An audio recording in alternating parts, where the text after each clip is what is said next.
I remember pretty much every day just feeling stressed and anxious, and I would wake up half the time just crying, even walking to practice. And it got so bad to the point where some days I wanted to hurt myself just enough that I physically wouldn't be able to run so they couldn't make me do anything. I wasn't the fastest girl, so there would be instances where if I was hurt, but the fastest girl was also hurt with the same exact injury, they would just let her off of practice, no biggie, and they would yell at me and call me weak and say that I needed to learn how to feel pain because that's what I deserved.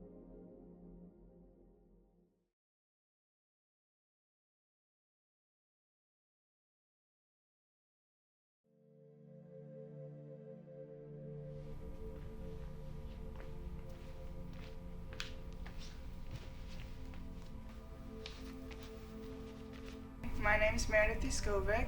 I've been running track and field for 9 years now, and this is my story. My name's Katie Rigel. I've been playing softball for 15 years, and this is my story.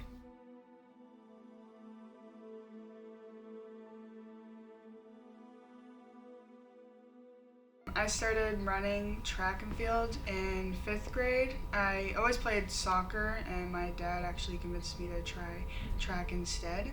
And through that, I was able to join a running club by Joetta Clark Diggs, who is a 4-time Olympian, and her family, who are like 5-time, 6-time Olympians.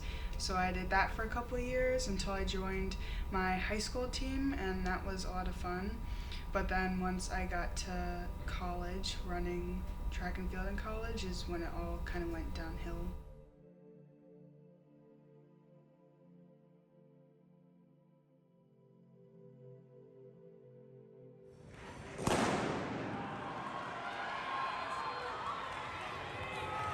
Just the winner is guaranteed to advance, and that will be lane 4.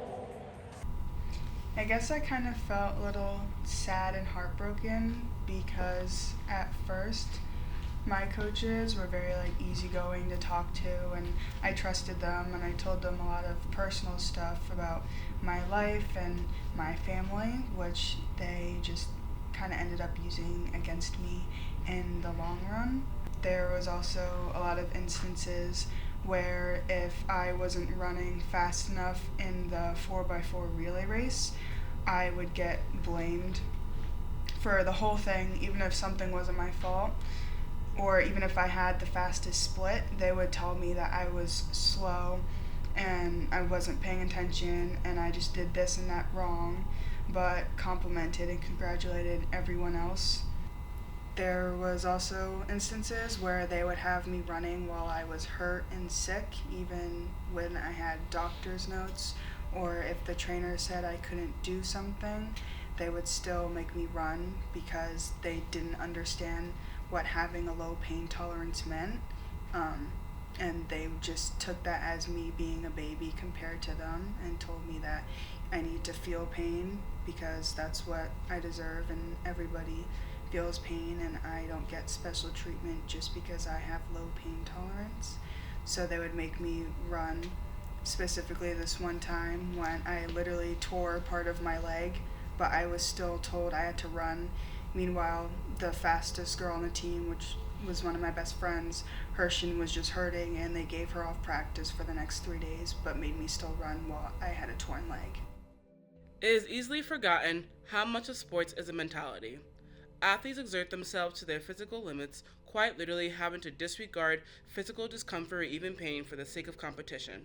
Some are driven by success, but even the most unrelated mental hurt can dampen that drive.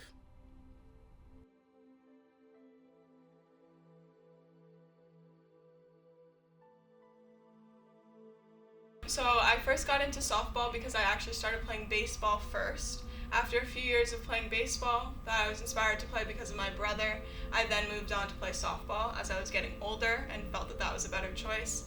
So I started with that, and eventually after a couple years, my parents decided it was time for me to go try out for a travel team. So that's kind of when my whole experience with softball kind of skyrocketed. And throughout that experience, that's when softball started to become a lot, because that's when you have tournaments every single weekend of your life, and you really owe your life to that sport, and that's what your entire life's dedicated to. Even I was 10 years old at the time when it started, and with that I was also playing 3 other sports. So just balancing all of that as well as schoolwork, even at such a young age, that's kind of when it all started, and then it grew past that. So for softball recruiting, happened very early. I started looking at colleges in 8th grade. Eventually that led me to Ramapo College to play softball. It was the first school that I looked at, and the one that I ended up choosing.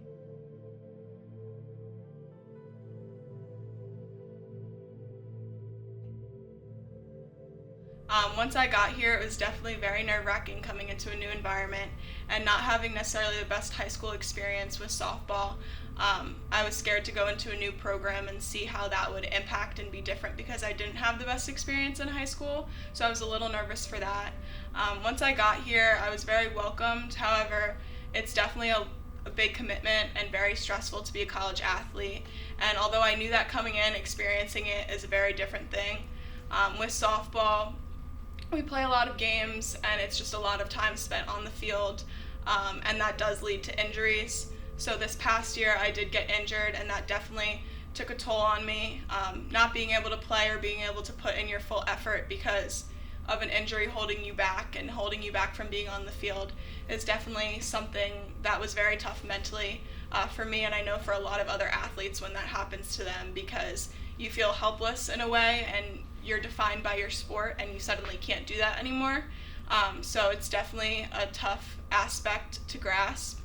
Other than that, I did put my time into the other aspects of my life and focus on that. So working in my classes, doing internships, meeting people through jobs like orientation, and that was also a fun aspect, but it did create a lot of time. It did take a lot of time and was very busy and time consuming. So that's also something to add on to softball, because we're spending so many hours a week, and combining with that, and a lot of times athletes are perfectionists to the highest point. So the combination of all of that is just a lot, and truly takes a toll on who you are and what you're doing, because you're just so stressed and never ending at all times. My favorite softball moment of my college career was the walk-off home run that I hit against Rowan University to send us to the championship game. Although it seems like it's just a personal award, a personal accolade like that, one of our biggest goals this season was to beat Rowan after the past year that we had. So being able to celebrate that as a team and have that big moment was an awesome experience for us.